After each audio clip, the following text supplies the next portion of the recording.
Shabbat Shalom, Shabbat Shalom, beloved.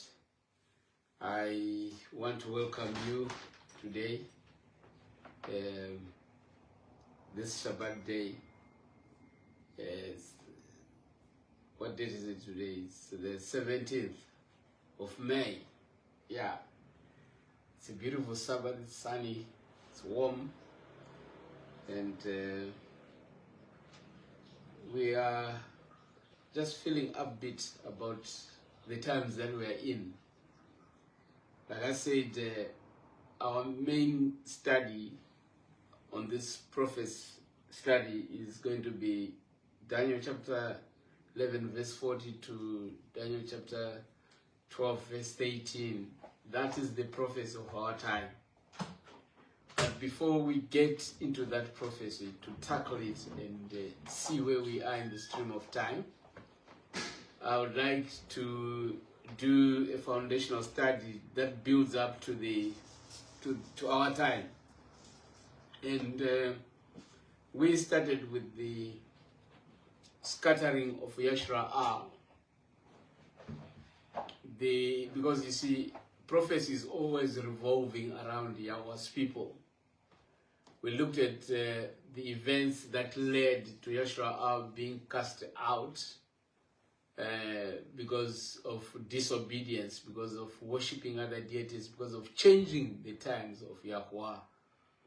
And we saw that our forefathers were cast out of the land.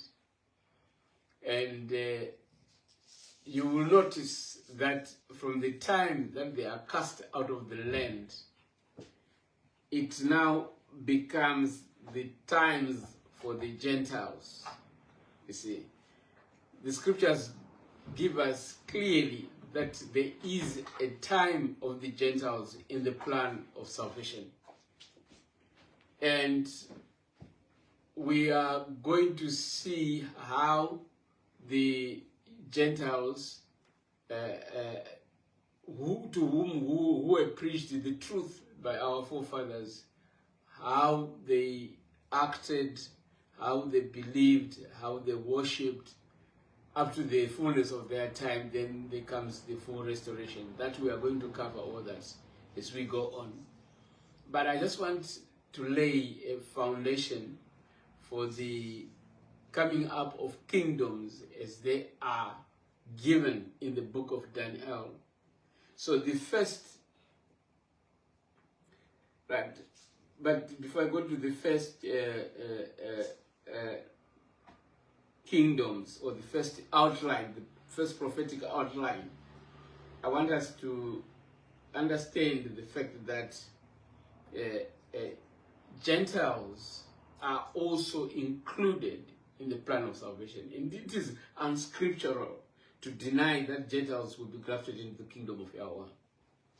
As some are teaching, we hear a lot of that teaching is coming up, and some even go to the extent of saying they will never get into the kingdom. But Yah has always, even in the Old Testament, dealt with the Gentiles, and he has said explicitly that when the Gentile turns away from his wickedness and keeps Yahweh's Shabbats, then he shall belong to the house of Yah. And so how does that then change or turn around? No. We can't teach that, because that is not truth. Gentiles will come in, they will come in. So they will have a time also that they are allocated to. And when the fullness of their time comes to an end, Yashra is restored. And I believe that the time of the Gentiles has come to an end, or is just about to come to an end. So what are the kingdoms that the book of Daniel shows us? Right. We want to understand that here, the story of salvation, of the plan of salvation, the plan of redemption, it revolves around Yahweh's people. And so prophecy, as far as kingdoms come, it is the interaction of the kingdoms vis-a-vis Yahweh's people. In the book of Daniel, 4 times is given a prophetic outline of kingdoms, right? Now, this prophetic outline of kingdoms is presented and found in chapters 2, 7, 8, and 11. While Daniel chapter 2 is the main prophetic outline encompassing all kingdoms from the time of the first kingdom right up to the time of Yahusha's kingdom. Right. In Daniel chapter 2, Nebuchadnezzar sees or dreams about an image, and then he forgets his dream. Then he wants his soothsayers, he wants his what do you call them? The wise men of Chaldea, of Babylon. He wants those who claim to have powers of Babylon. He wants them to tell him his dream. But then they didn't know, which showed, to Nebuchadnezzar, it clearly showed that if they say they've got powers to know the future and powers to know the past and the power to reveal hidden things, then they should be able to tell the dream that I had. But they could not tell, and then they threatened them with death. But lo and behold, amongst the wise people was Daniel, who had come to Babylon as a young man and was taken into the colleges of Babylon to be trained to fit in the governance of Nebuchadnezzar. So, after dreaming, all of them could not tell the dream and they were threatened with the death. Then Daniel approached Arioch, the chief man. One, you could say, he was the chief protocol person in the government. So he approached him and asked for time. And he went and he told his three other brothers, and they prayed over it. Hanan, Mishael, and Azariah, which is also, who are also given Babylonish names, Meshach, Abednego, and what is the other Babylonian name? Right. Michael or Mishael, Abednego were the names that they gave. Those were the Babylonian names that they were given. So he went to them. He spoke with them about the edict that the king had given, and they prayed so that they could be able to tell the dream. So I'll pick it up from Daniel chapter 2, verse 31. It says, "Thou, O king, sawest, and behold, a great image. This great image, whose brightness was excellent, stood before thee, and the form thereof was terrible. This image, his head was of fine gold, his breast and arms were of silver." So the breast and arms were of silver, and his belly, the belly, and his thighs were of brass, and the legs of iron. So from there down to there, it was iron, right? And his feet, part of iron and part of clay. So the feet were a mixture of iron and clay. That was the image that Nebuchadnezzar had seen. And verse 34 goes on to say, "Thou sawest till that a stone was cut out without hands, which smote the image upon his feet that were of iron and clay, and brake them to pieces." So that is an image of a man that Nebuchadnezzar saw. The head gold, the chest and the arms were silver. Then the stomach, the belly was brass or bronze. And then and the leg and the thighs, they were of brass, and then the legs were of iron, and then the feet were of a mix of iron and clay. That's the image that Nebuchadnezzar had seen in his dream, and this is what Daniel is revealing to him, that this is what he had seen. Then there came a stone from the heavens, right, which was cut out without hands. It shows that the stone is not the work of man, but it is the work of Yahweh. It's a supernatural It's a supernatural thing that is happening here. So the stone comes from heaven, and then it hits the idol on the feet, and then Scripture continues said, then was the iron smote the image upon his feet, and that way of iron and clay, and break them to pieces. Then was the iron, the clay, the brass, the silver, and the gold broken to pieces together, and it became like the chaff of the summer threshing floors, and the wind carried them away, that no place was found for them, and the stone that smote the image became a great mountain and filled the whole earth. So you see, if the others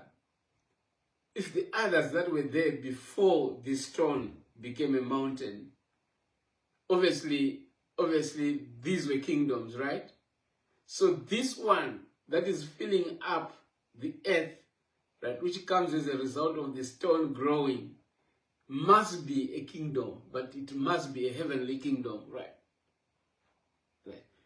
This is the dream, and we will tell the interpretation therefore before the king. Thou, O king, art a king of kings, for Elohim of heaven has given thee kingdom, power, and strength, and esteem. Verse 38, and wheresoever the children of men dwell, the beasts of the field and the fowls of the heaven has he given into thine hand, and he has made thee ruler over them all. Thou art this head of gold. So Nebuchadnezzar, Babylon, is the head of gold. Scripture explains it itself. And after thee shall arise another kingdom inferior, because silver is inferior to gold, right? It is inferior to thee, and another third kingdom of brass, which shall bear rule over all the earth, and the fourth kingdom shall be strong as iron, for as much as iron breaketh in pieces and subdueth all things, and as iron that breaketh all these shall it break in pieces and bruise. So the iron kingdom is going to be destructive. It is going to be destroying other kingdoms, right? It's going to be crushing them into pieces, right? And 41, Daniel 2:41 says, and whereas thou sawest the feet and toes, part of potter's clay and part of iron, the kingdom shall be divided, but there shall be in it of the strength of the iron, for as much as thou sawest the iron mixed with the miry clay. So the last feet kingdom, which is divided into 10 toes, right, will have the characteristics of the iron kingdom, right? Though, of course, it is mixed with miry clay. And verse 42, and as the toes of the feet were part of iron and part of clay, so the kingdom shall be partly strong and partly broken. And whereas thou sawest iron mixed with the miry clay, they shall mingle themselves with the seed of men, but they shall not cleave one to another, even as iron is not mixed with clay. So one would want to think that seed of men, it deals with marriage, right? So they could try to intermarry, but that would not solve the problems. They would not be completely cohesive. So in chapter 7, so this is what we see in chapter 2, right? So in chapter 2, we have got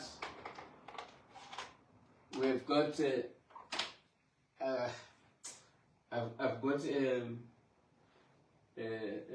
infrared pointer. It won't work here, but I can use this. So we've got Babylon, right? In chapter 2, the head of gold is said to be Babylon, and the next kingdom that comes after Babylon is Medo-Persia. So Babylon was there from 606 BC. That's when it came into full power. And then 538 BC, Medo-Persia destroyed or overcame Babylon. Itself also was overcome by Greece, right, which was represented by by brass, right? That is the next power, world power that came after Medo-Persia. After Greece came pagan Rome, right? Around 168 BC, that's when pagan Rome also came into power. And then the toes represent Europe, right? Mixture of iron and clay would represent Europe. That is what comes out after the division of Rome, after the disintegration of Rome. And then it is broken into 10 parts, or into 10 small kingdoms, which form what we know today as Europe. Right? So from there, scripture tells us that a stone will come when this is in existence from the Shamayim, right? And then it will what? It will create a kingdom, a heavenly kingdom. So that's the outline in Daniel chapter 2. And this outline is the main outline, because all the others that come after it, after this outline, they must fit into this outline of Babylon, Medo-Persia, Greece, Rome, Europe, and then the Stone Kingdom. So this is how the kingdoms will come in the stream of time, from the time that Nebuchadnezzar had a dream. So the kingdoms of the earth would come in this way, and these are the kingdoms that we have had in history. History is a fulfillment of prophecy. So if your interpretation of prophecy does not fit in history, that interpretation is false, right? It's not correct. So in this case, history clearly tells us that after Babylon, there was Medo-Persia. After Medo-Persia came Greece. After Greece came Rome. After Rome, it divided into 10 nations, which form up what is Europe. And there is going to be the Stone Kingdom at the end, after the division of these kingdoms. Of course, there is another kingdom that comes out of Europe, or that comes out of Europeans, right? Which is the United States, which Revelation chapter 13 says, it is a beast that comes out of the land. In other words, there is a comparison between the beast that comes out of the sea, which is Rome. A beast is a kingdom. Rome is the kingdom from the sea, or from a largely populated area. The sea, or the waters that you saw, are peoples. That's what scripture says. The waters that you saw are peoples, and the beast in question that is being spoken of is Rome, the kingdom of Rome. So the kingdom of Rome comes out of a place where there were a lot of people. But the kingdom of the United States, which comes out of Rome, essentially the United States comes out of Rome, Roman kingdom or Roman Empire, that has split into 10. So the United States is actually a child of Rome when you come to think of it as kingdoms. So this is the beast power that comes here, right?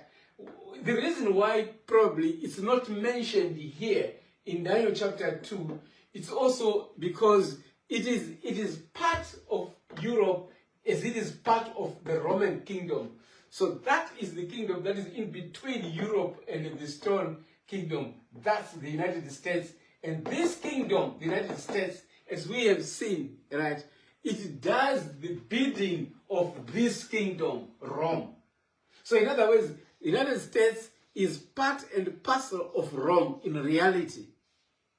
So even if these people came out of Rome because they were protesting what Rome was doing, essentially at the end of time, Rome is very patient. She continues stealthily to enter into the United States that kingdom that was formed by people who were free minds, people who wanted to worship Yahuwah, who wanted a country without a king, who wanted a church without a pope. They had come out of Europe, come out of the Roman Empire, and had gone to settle in the land of the United States, where they found the peace that they wanted, where they found the liberty that they wanted to worship according to their conscience, according to their minds.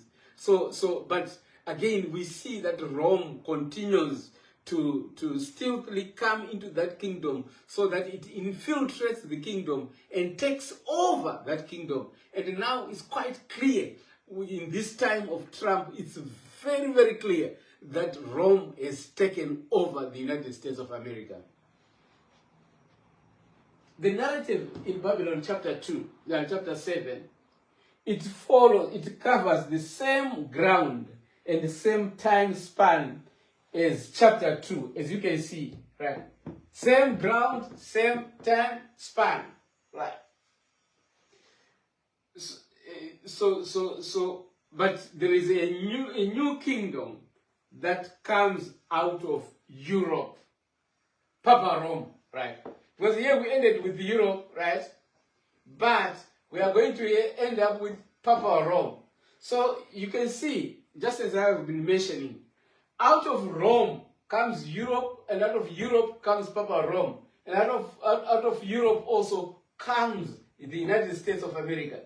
So these two kingdoms, Papa Rome and the United States, are both daughters of Rome. Because they both come out of what?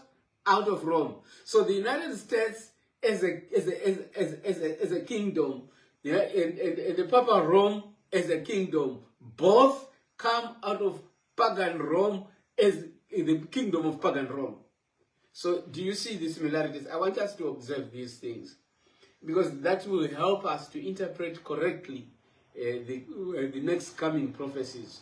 When we can understand how the kingdoms have been working out, then we'll be able to then now see where we are in the stream of time. So what is clear is that both Papa Rome and the United States are made of the same material. In other words, they are made of Roman material. That is, they are also daughters of pagan Rome. But scripture doesn't talk of pagan Rome having daughters. It talks of Papa Rome having daughters. Now, that's in the context of worship. So you may want to call Papa Rome and the United States as children of Rome. Right. So that power which came out of Europe after the disintegration of pagan Rome was Papa Rome, right? When you look at the aspects or attributes of Papa Rome, it qualifies without question to be the little horn power that is spoken of in the book of Daniel chapter 8. So this Papa Rome becomes the little horn power that comes out of the nations of Europe. And Papa Rome got into authority and to power 538 AD to 1798 AD. Right. 538 AD to 1798 AD. That's when it was wounded, and it went into, you could say it went into hiding, or rather it became quiet. It could not enforce anything from 1798 until later on, when they were given back their power to practice their belief or their faith by Mussolini. I think it's 1921, if I'm not mistaken. Right. That's when they were given back their power and their administrative authority, and to practice their faith as well. Right. But from that time, when Mussolini gave Papa Rome that leeway to practice, from that time up to now, the wound that was inflicted 1798 has been healing slowly, until recently, when the United States of America, it granted, its Congress granted the Pope of Rome as the authority, as a worldwide leader, as the power which governments under the earth should actually listen to. And many of the presidents of the United States of America have subdued themselves to the Pope. In other words, the President of the United States, he puts himself under the authority of the Pope. So if the American president can put himself under the authority of the Pope, when all the other governments, the United States believes they are under it, as it claims to be the superpower. So that follows that one whom the United States of America reveres as a leader must be seen also as a leader by those that are under the United States of America. So the United States of America is the leader of the United Nations, right? So United Nations is a grouping of countries on earth, right? Whose mandate or it comes from the United States. United States is the one that controls that organ. The United States is the one that is the ruler of that organ. Because you can see what the African countries, they have no part to play in the United Nations. They just go there to be watchers and to be the people that are told what to do, right? And that they are rather the main authority over the United Nations is actually Rome. It's actually the papal system. That's the one who calls the shots. And when the World Health Organization does anything, it is doing it in service of Roman authority, but the papal system. So whatever you see happening on earth today, whether it be Bill Gates, it be World Health Organization, it is the United States of America, it is an African president like the Zambian president, when you see them speak the way they do, when you see them do the things the way they do, they are doing this to their master, the Pope. Never mind, like the Zambian president claims to be an Adventist, but just like the other Adventist leaders, like like the General Conference leaders, Ganun Diop, for instance, he comes out clearly in the open that he is in ecumenical relationship with the Pope, and he doesn't hide it, right? So you can see that they're all servicing, or rather they are all serving and worshipping the beast Romanism. There is none under the sun who does not worship Romanism except the true children of Yahweh, those that worship him in spirit and truth. But the rest of the Christian world, the rest of the governments under the sun, they worship the Pope. Never mind, they might say they worship Jesus, but they actually worship the Pope, because Jesus is a product actually of the Pope. So when you look at the aspects or attributes of Papa Rome, it is the one that qualifies to be the little horn power that will persecute Yahweh's people. Papa Rome. Right. That's the little horn power. Now, Daniel chapter 7, Daniel spake and said, I saw in my vision by night, and behold, the four winds of heaven strove upon the Great Sea. So in scripture prophecy, wind is strife, it's commotion, and upheavals. And like we said, waters represents people. I don't have time to go to those verses and tell you their symbolism. We can do that when we are dealing with that study. But if you want, you can check for yourself in the scriptures that waters represent people. So when there's wind or strife upon the Great Sea, it actually means that there was strife and there was commotion, upheavals, wars amongst nations, amongst many people, right? So it says there in verse 3, the four great beasts came up from the sea, from the peoples, right? diverse one from another. So there are 4 great beasts that come out of the peoples, out of the nations, which are different one from the other. The first was like a lion, and had eagle's wings. I beheld till the wings thereof were plucked out, and it was lifted up from the earth, and made to stand upon the feet as a man, and a man's heart was given to it. So the first, which we said is Babylon, and it's represented by a lion, right? This is a lion. Babylon is a lion, and the lion has been a symbol for Babylon. And those that study prophecies, they will know that Babylon was represented as a lion. So the first was a lion, right? Which is in line of this prophetic outline. It is Babylon, right? And I behold another beast, a second, like to a bear, and it raised up itself on one side, and it had 3 ribs in the mouth of it, between the teeth of it. And they said thus unto it, arise, devour much flesh. So this Middle Persia is a bear, right? Which is almost unequally yoked, because one part is higher than the other.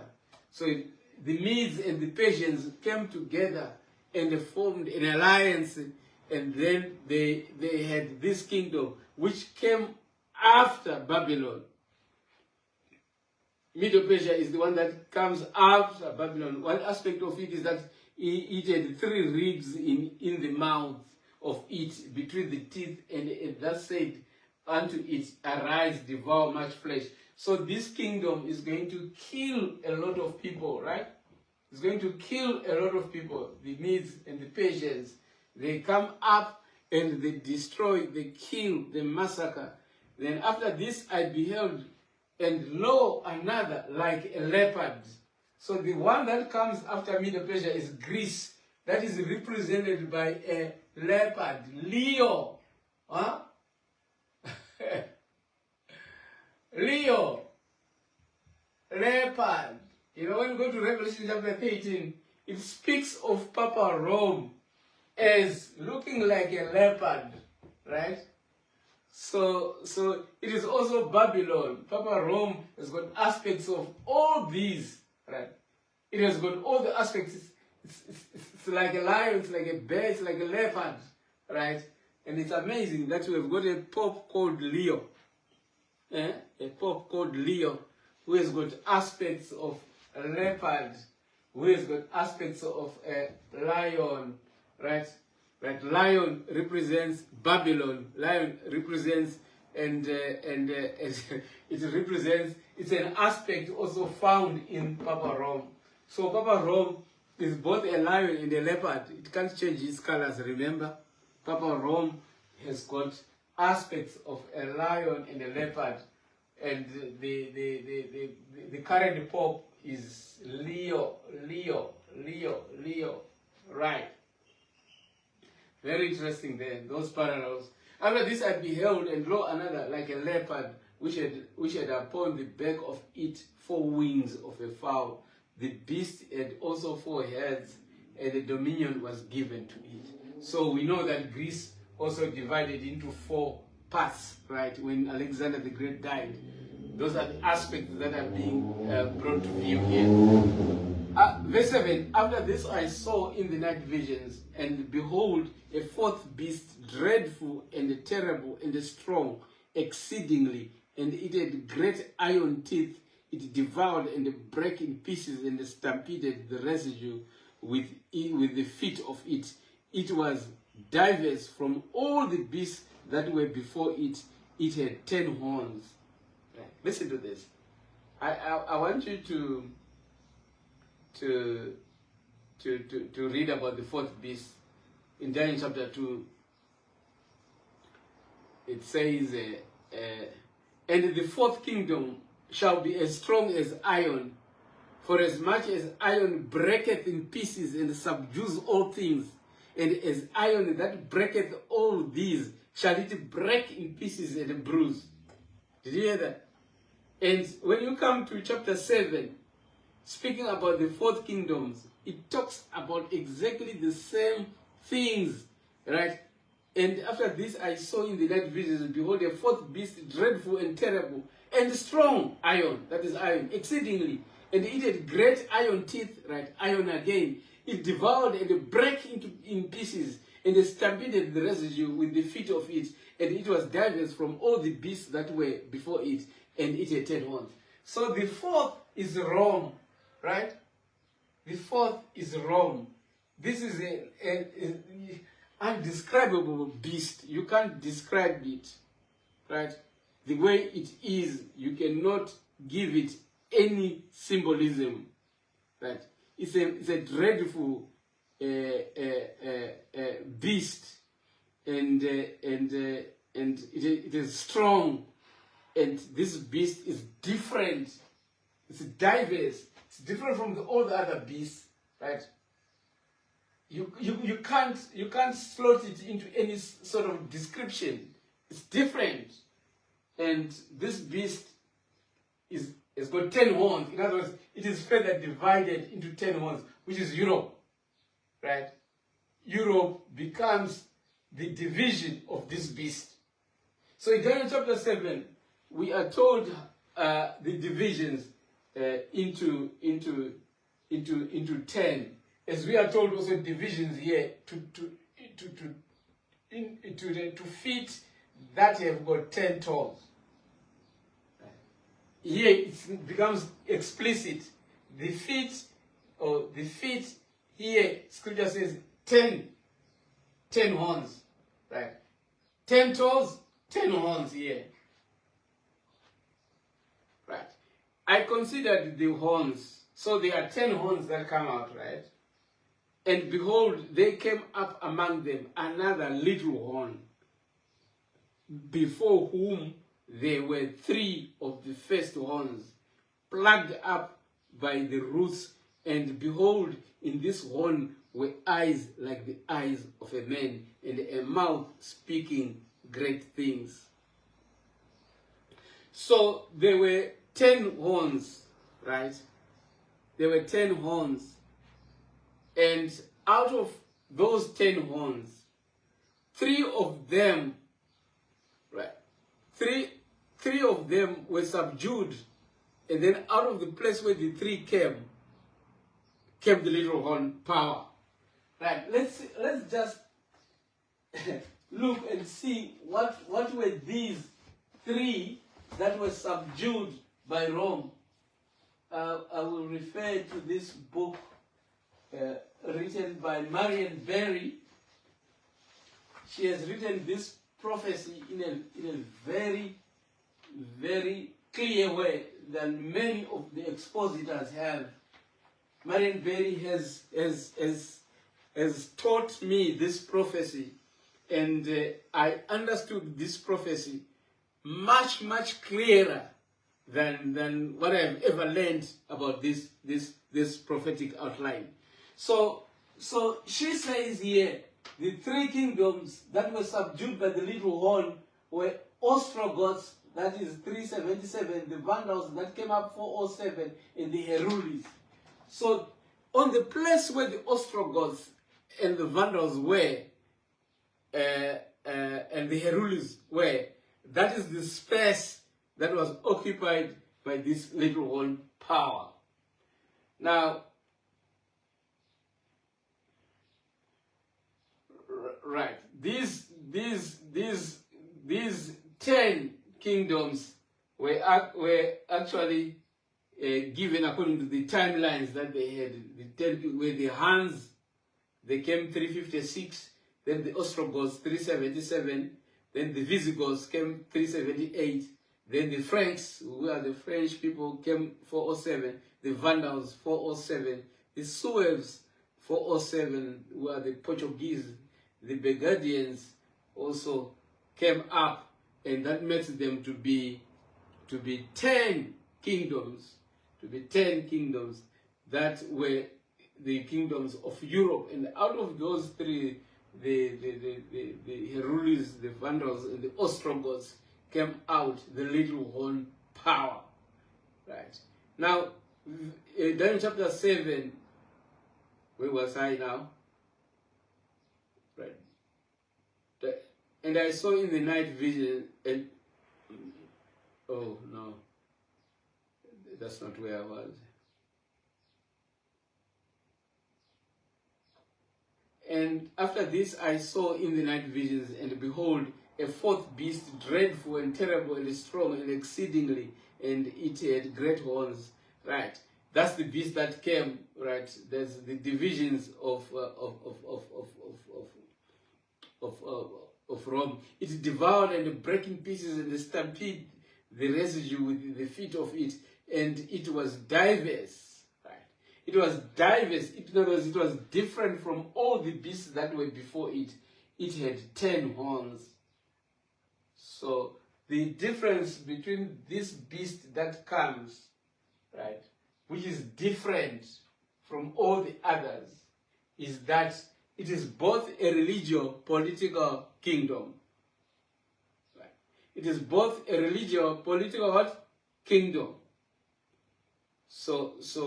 And I considered the horns, and behold, there came up among them another little horn, before whom there were 3 of the first horns, plucked up by the roots, and behold, in this horn were eyes like the eyes of a man, and a mouth speaking great things.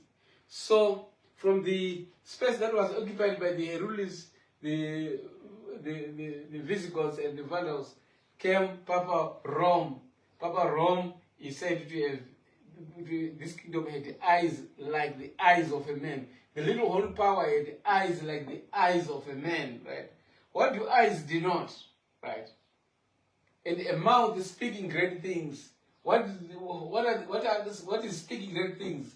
Speaking great things would be a blasphemy, that is speaking against the Most High. That is what this little horn power would do. Right. I beheld till the thrones were cast down, and the Ancient of Days did sit, whose garment was white as snow, and the hair of his head like pure wool. His throne was like the fiery flame, and his wheels as burning fire. Right. So the throne is like it's round, right? And it says a fiery stream issued, and it came forth from before him. Thousands ministered unto him, and 10,000 times 10,000 stood before him. The judgment was set, and the books were opened. So during the time of this little horn power, then Yahweh would come to judge, right? And judgment is passed. I beheld then, because of the voice of the great words which the horn spake, I beheld even till the beast was slain, and his body destroyed and given to the burning flames. So it's actually going to the end and to the judgment of this beast power. That's that vision. That's where, as far as it is going to. Verse 18, I saw in the night visions, and behold, one like the Son of Man came with the clouds of heaven, and came to the Ancient of Days. And they brought him near before him, and there was given him dominion and esteem and a kingdom, that all people, nations, and languages should serve him. His dominion is an everlasting dominion, which shall not pass away, and his kingdom, that we shall not be destroyed. That stone kingdom that we see here in Daniel is also the same kingdom that is coming here in chapter 7, which will be the everlasting kingdom. So verse 7 says, these great beasts which are four kings which shall arise out of the earth, but the set apart ones of the Most High shall take kingdom and possess the kingdom forever, even forever and ever. So this stone kingdom is the kingdom of the set apart children of Yahweh, who shall take kingdom after the destruction of these kingdoms. So do you see, this is a sequential existence of kingdoms on this earth. We've had all these kingdoms coming, but the hope that we have is that Yahweh's kingdom finally will be the one that will be ruling on earth when all these kingdoms have passed and gone away. That's the kingdom I work for.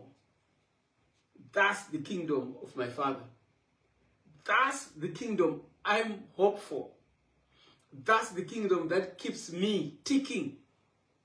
If there was nothing to hope for, I would not stand here and spend my time articulating and campaigning for my kingdom.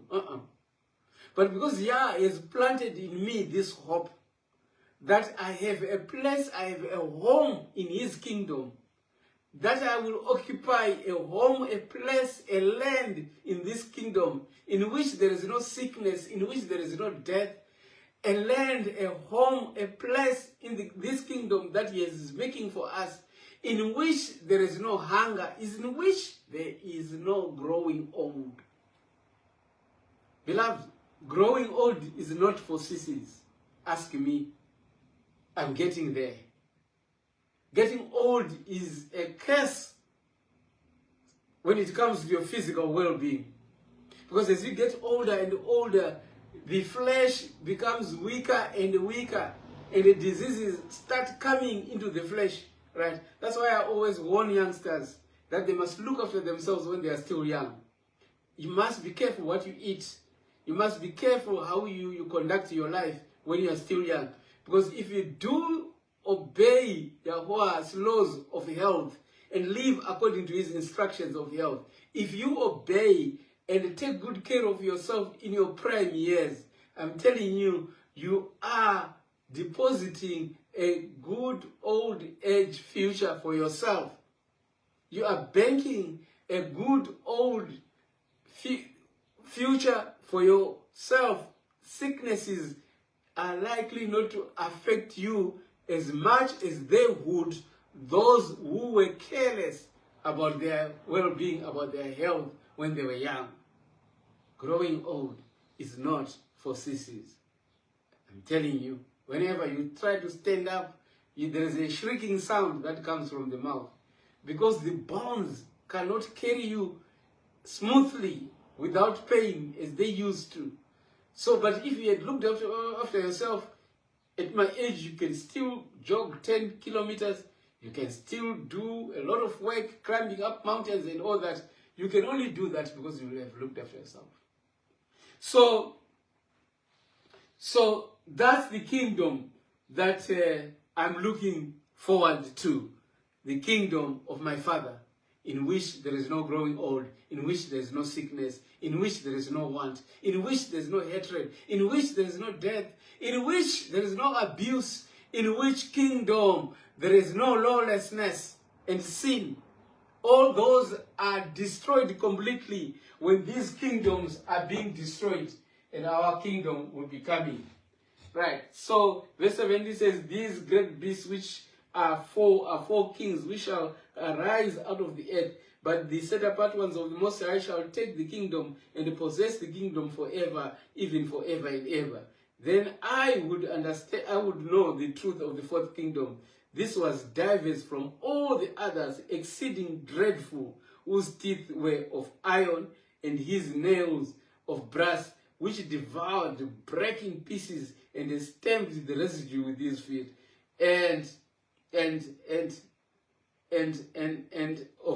of the 10 horns that were in his head, and of the other which came up, and before whom 3 fell, even of that horn that had eyes and a mouth that spake very great things, whose looks was more stout than his fellows. So Daniel wants to understand about the fourth beast, that is pagan Rome, and the divisions of the pagan Rome, which is Europe, the 10 parts of Rome, which is Europe. And then you would want to understand about the little horn power that came out of a space where 3 of these 10 was, which was more stout than the others. In other words, the little horn power that came out of the place where there were 3 eventually becomes the ruler of Europe. And a part of that, well, it was Europe mainly. because the Pope was not such of great influence all over the world as he was of Europe itself. Right. Remember, Pope is a European, Pope institution, or Christianity is a European religion, right? Which was given birth from our own belief, from our own spirituality. Then they created Christianity in Europe, and that was the religion that came into existence through Papa Rome. Now, it is quite clear this little horn comes out of Rome, out of Europe. Right, so we've looked at these 10 divisions. In 490 AD, pagan Rome division completed into 10 kingdoms. Right. 490, it completed into 10 kingdoms. So these kingdoms are the Huns, the Ostrogoths, the Visigoths, the Franks, the Vandals, the Sueves, and the Burgundians. So 1, 2, 3, 4, 5, 6. Which is the other one? What does Marion Berry say? Okay, there is the Lombards as well. There is the Saxons as well. The Burgundians were in 407. The Saxons in 476, and the Lombards, which are the Italians, in 483. Right. So these are the 10 that came out of pagan Rome. Then Daniel 7:22 says, until the Ancient of Days came, and the judgment was given to the set apart ones of the Most High, and the time came that these set apart ones possessed kingdom. Thus he said, the fourth kingdom shall be the fourth kingdom upon earth, which shall be diverse from all kingdoms, and shall devour the whole earth, and shall tread it down and break it into pieces. So the fourth kingdom, Rome, right? Out of it will come these kingdoms, Europe, then the Papa Rome, right? It says it shall devour the whole earth and break into pieces.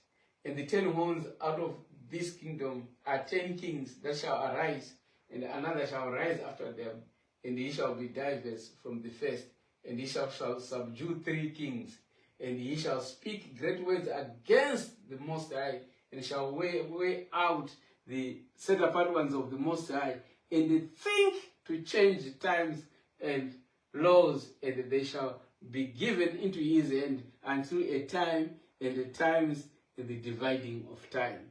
I want you to take note of these aspects or these attributes of the little horn power. In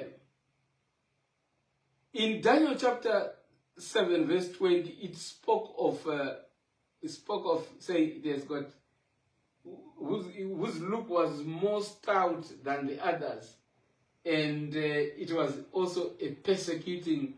It was also here. It is said to be a persecuting power in verse 25. And he shall speak great words against the Most High, and shall weigh out the set apart ones of the Most High. Right? It will persecute, and the thing to change times. It will think to change times and laws. So this is the power, beloved. This is the power that changes the Torah of Yahweh in terms of time.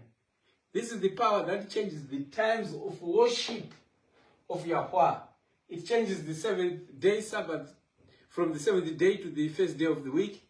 It changes the festivals of Yahweh as they are given Leviticus or Waikara 23 to her own festivals. Things like Valentine, things like Easter, things like Christmas, things like, what is this other common satanic festival that they do? I'm forgetting the name of that pagan.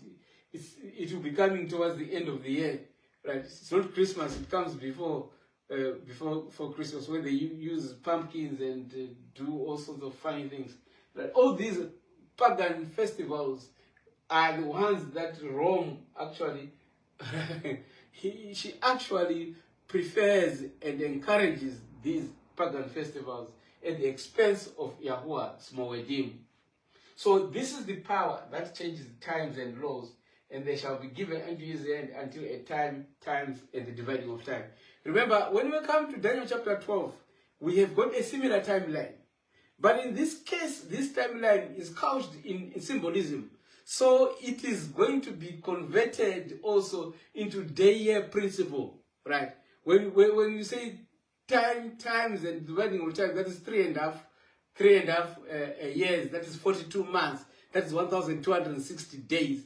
So this timeline, as it is couched in the symbolism, we are going to translate it also into days for years. So the 1,260 days in this prophetic outline will become 1,260 years. And when you take it in that way, you will see that this prophecy will fulfill its timelines as it came to exist.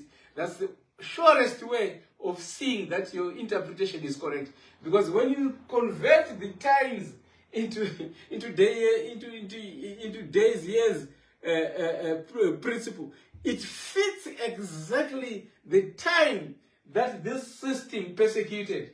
From 538, when it was formed, to 1798, when the Pope was wounded, or when the Pope was taken into jail by General Bathia, when the papal system head was wounded, that is when the Pope of that year was captured by General Bathia under Napoleon and put into prison. 1798, from 538 AD to 1798 AD, you get exactly 3.5 years, which is 1,260 days of 1,260 years. That's exactly what you get here. So this outline, this prophetic outline, is interpreted very accurately, because even the timelines fit in the subjects of this prophecy. Right. But it goes on to say, but the judgment shall sit, and they shall take away his dominion. Right. When this power, Papa Rome, when judgment sits, it is this power from whom dominion is taken by the kingdom of heaven. Right. Listen, brethren, we are living in the last days, because this is the last kingdom on earth. Papa Rome, or Romanism, right, working in conjunction with her daughter, United States of America, right, including the Christian churches of the world. These are the components of the last kingdom before our Father's kingdom comes. Beloved, we are so close to the coming of our own kingdom. Hold on, hold fast. Time is no more. I'm telling you, some people that are living now, they will see Yahusha coming. They will see the destruction of this kingdom.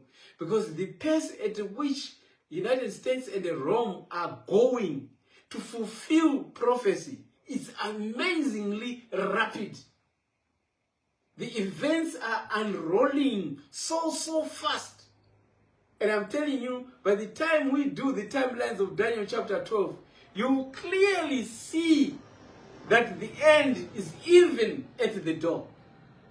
So, beloved, I'm inviting you to come to our kingdom, my Father's kingdom.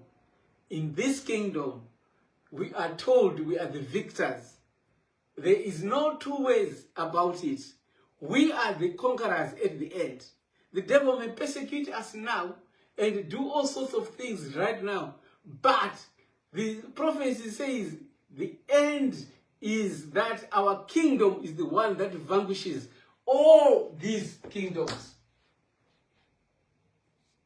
Make a choice today whilst there's still time, and come and worship Yahweh Elohim in spirit and in truth.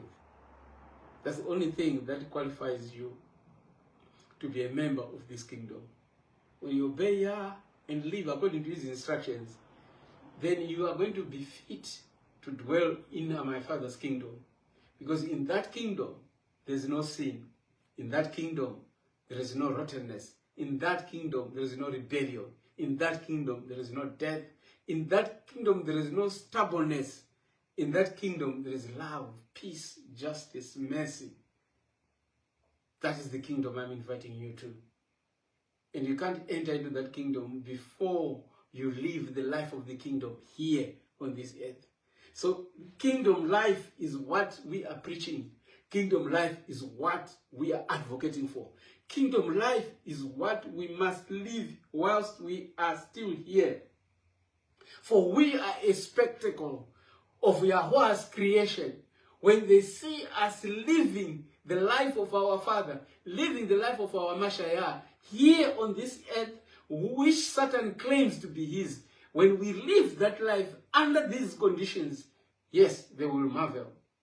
But remember, it is not by might or power, but it is by the Spirit of Yahweh that we are enabled to live that life. All we have to do is obey him and say, Father, come, take residence in my soul. Be the king of my mind and heart. And when you have taken all the space that needs to be taken in me, when you have taken me over, then there's no room for demonic spirits to come and dwell in me. And therefore, I become completely yours. And this space, this temple, becomes your territory. And you are the king of this territory. Now, as I become his territory, I become his kingdom. Hallelujah. And the kingdom and dominion and the greatness of the kingdom under the whole heaven shall be given to the people of the set apart ones of the Most High, whose kingdom is an everlasting kingdom, and all dominions shall serve and obey him. Hitherto is the end of the matter. As for me, Daniel, my cogitations much troubled me, and my countenance changed in me, but I kept the matter in my heart. So that's Daniel 7. Daniel 8 continues also on the same ground. But by the time this was given, when he had this vision, Babylon had long past gone. Right? Babylon was no longer there when Daniel was given this vision. Right? You can see from 606 to 538 when Medo-Persia took over. How many years is this? If you subtract that, would give you 8, 6 there, 68 years, right? So you get 68 years from the time that Babylon was made up to the time when Medo-Persia was made.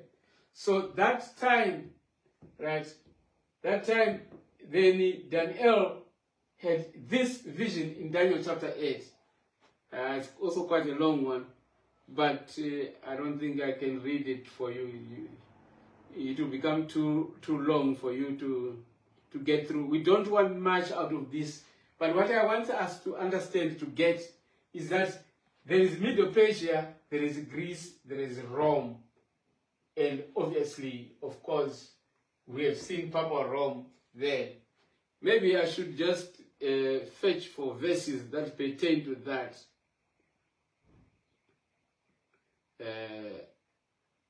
Maybe let's just read. It's not a lot of verses though. Let's just quickly read through it. In the 3rd year of the reign of King Belshazzar, a vision appeared unto me, even unto me Daniel, after that which appeared unto me at first. So this vision, right, after the one that appeared to him at first, right, it is in Daniel chapter 2. And I saw in a vision, and it came to pass when I saw that I was at Shushan, in the palace, which is in the province of Elam. And I saw in a vision, and I was by the river Ulai. Then I lifted up mine eyes and saw, and behold, there stood before the river a ram, which had 2 horns, and the 2 horns were high, but one was higher than the other.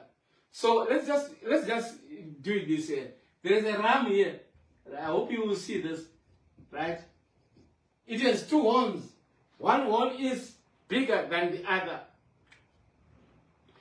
That's the ram that he saw, right? But one was higher than the other, and the higher came up last.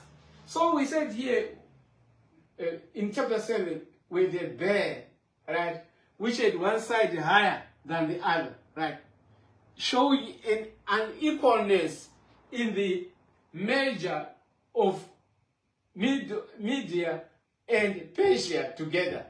One was more powerful than the other. The Medes were more powerful than the Persians, and the Persians came into this union later. So it was called a Medo-Persia, or the Medes and the Persians. And in Daniel chapter 8, it says the two horns, one horn was larger than the other. And here, one side was higher than the other. So the same aspects of unequalness in the union of these two beasts is coming out in both Daniel chapter 7 and Daniel chapter 8. So it says, okay, I saw the ram pushing westward and northward and southward, so that no beast might stand before him, neither was there any that could deliver out of his hand. But he did according to his will and became great. So it vanquished all the areas around it. The Medes vanquished all the areas around it. It was powerful, and no one could put Medo-Persia to check.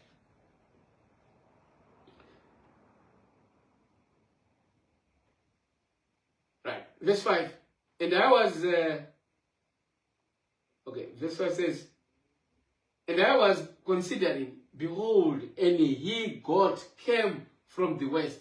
So after the ram comes the he goat, right? A he goat came from the west. Now, what did the he goat do? Right. A he goat came from the west, and the face of the whole earth, on the face of the whole earth, sorry. And behold, and a he goat came from the west on the face of the whole earth, and it touched not the ground, and the goat had a notable horn between his eyes. So it had a big horn between its eyes. And he came to the ram that had two horns, which I had seen standing before the river, and I ran into him in the fury of his power, and I saw him come close unto the ram, and he was moved with choler against him, and smote the ram, and brake his two horns, and there was no power in the ram to stand before him, but he cast him down on the ground and stamped upon him, and there was none that could deliver the ram out of his hand. So the he goat, which according to Daniel chapter 8, the second kingdom after the Medo-Persia is Greece. He goat, representing Greece, came and overcame the Medo-Persia, the ram, the Medo-Persia, right? And became the ruler on the earth, right? And no one saved him, right? Verse 8, therefore the he goat waxed very great, and when he was strong, the great horn was broken, for it came up, four notable ones towards the four winds of the earth. So Alexander the Great, when he had overcome nearly the whole of that European world, right, and I think some parts of North Africa as well. So he had overcome largely the nations of that time, and then he died. Then in his place came out four generals, right, and they were divided the kingdom into four. So one took this part, and out of one of them came forth. So I've jumped in verse 8. Therefore the he goat waxed very great, and when he was strong, and the great horn was broken, for it came up four notable ones towards the four winds of the heaven. And out of one of those four, came forth a little horn, which waxed exceeding great towards the south, and towards the east, and towards the pleasant land.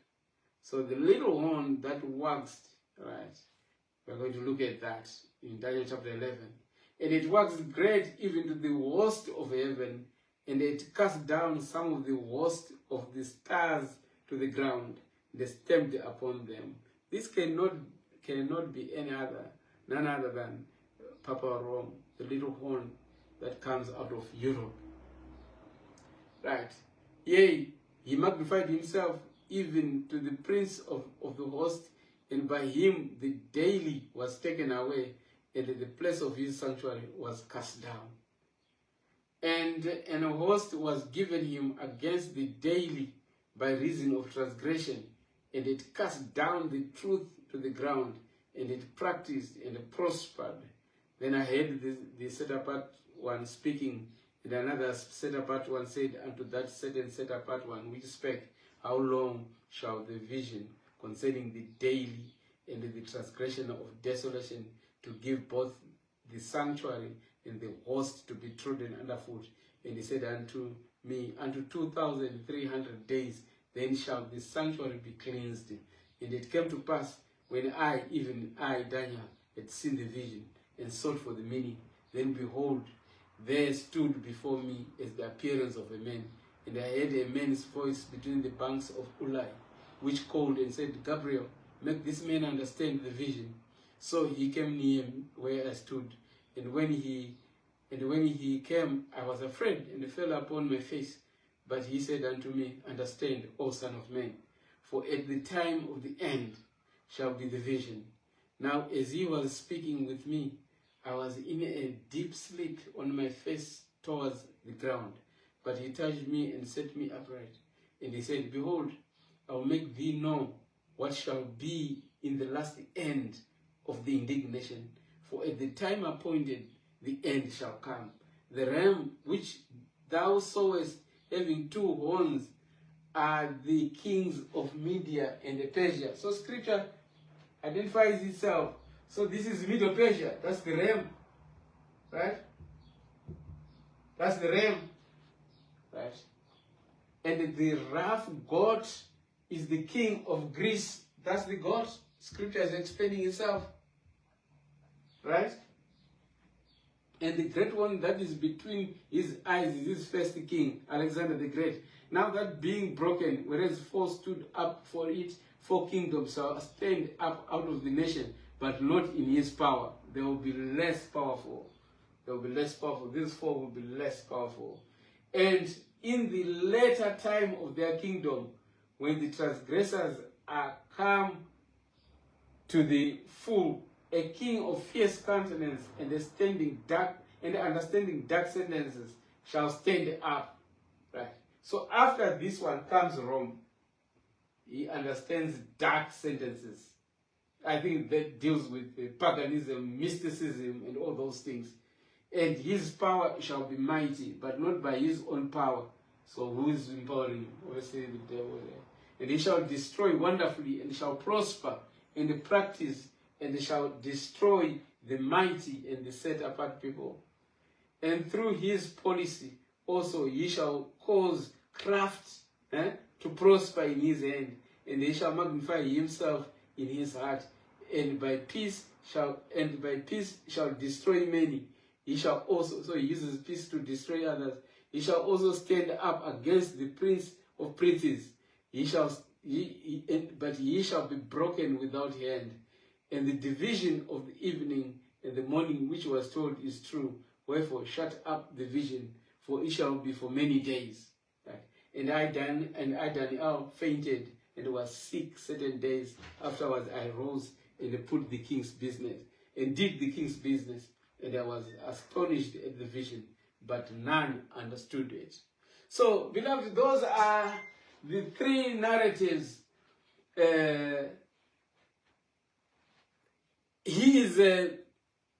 has given us this narrative of the outlines of the unrolling of the kingdoms on earth vis-a-vis Yahweh's people. So we have gone this far. Next, we are going to be looking at chapter 11 to see another outline of kingdoms, right? Up to the time when Yahweh's people shall be restored. And remember, with the coming of the existence of Papa Rome, came also the time of the Gentiles, right? The Gentiles were the ones that were practicing this syncretic system of religion, right? Their syncretic system of religion was the one that was in full force, so-called Christianity, right? So by the time we come to the restoration of Yahweh's people, when they are grafted back into their vine, that's the time when true worship of the ancient Yahshua is restored. And when that true worship of ancient Yahshua is restored, then Christianity and its sister pagan religions, they will also be vanquished because they will not have a place to exist in the kingdom. Right? In the kingdom of Yahweh, it's only his spirituality that he gave to our forefathers that will exist. No Christianity there. It won't be there. So right now, we are in the time of the Gentiles, and it is almost coming up to the end, because Yahweh's people are now realizing their identity, right? When Yahweh's people, the ones that he foreknew, the ones that he called, when they are restored back to their calling, when we, the Bantu people, go back to the belief of our forefathers, then we are going to be grafted back into the belief, into our vine. When that happens, the genuine Gentiles also too are grafted onto the same tree. And then those believing Gentiles and Yahweh's believing people, right? Because obviously it's not everyone from the descendants of Abraham who are going to accept this truth. We can see that. Many don't still want to accept this. So the remnant of Yahshua and the remnant of the Gentiles are the ones that will get grafted into the tree or into the vine of Yahweh. And when they get grafted into the vine of Yahweh, they are they who form the kingdom of Yahweh. But hear this, that kingdom cannot be formed until the platform upon which the kingdom is set up again. And the platform upon which the kingdom is set up is the recollection of Yahweh's discattered, what does it mean? Bride. Right? When Yahweh's scattered bride has been recalled and has been given back her identity, then the Gentiles, the believing Gentiles, just like in the past, when the multitudes joined up with Yahshua as they left Mizraim, so shall be the son and the daughter of the Gentile also be grafted into the vine of Yahshua. So there's no Christianity to talk about here. Christianity is quickly and very fast coming to its end. It's going to die as the kingdom of Ashatan dies.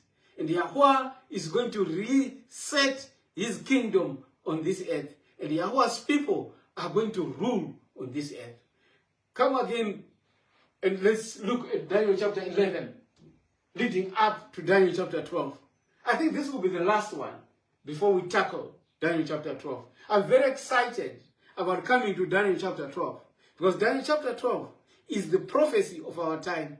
And in it, we will clearly see where we are in the stream of time. It's exciting, beloved. It's exciting. Our deliverance is close. Though there is a dark period, a short dark period, 3.5 years of persecution that is going to come. And after that, if we hold fast, we shall be entering into our Father's kingdom. Hallelujah.